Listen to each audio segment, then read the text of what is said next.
Finally বন্ধুরা তোমরা দেখতে পাচ্ছ আমার বুনি এখানে চাল লাচ্ছে। দুর্গাপুজোর সামনে এগিয়ে চলে এসেছে, এর জন্য চাল ভাজা ভাজবে। তোমরা দেখতে পাচ্ছ চাল ভাজা কাজটা অনেক কষ্টের কাজ। কারা কারা করতে পারো একটু কমেন্ট করে বলবে।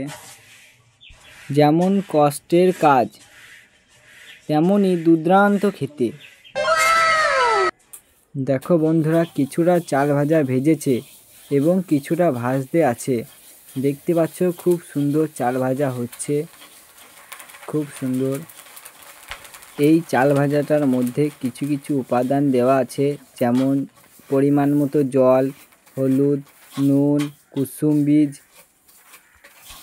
এই চাল ভাজাটা ভাজার পর আরও কিছু কিছু উপাদান মিশানো হবে, সেটা তোমাদেরকে পরের ভিডিওতে শেয়ার করে দেখাবো।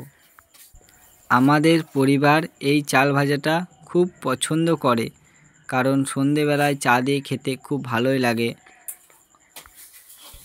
এরপর খই ভাজার ভিডিও দেখাতে চলেছি। এখন চাল ভাজা ভাজছে। খইটাও খুব সুন্দর খেতে লাগে, যারা খেয়েছো ঠিক জানবে। ভিডিওটা লাইক, কমেন্ট, শেয়ার সবাই করবে, সবারই কাছে অনুরোধ রইল। চাল ভাজার ভিডিওটা সম্পূর্ণ দেখাতে পারলাম না, এর জন্য দুঃখিত, কারণ ভিডিওটা অনেক বড় হয়ে যাবে গোটাগুটি দেখালে।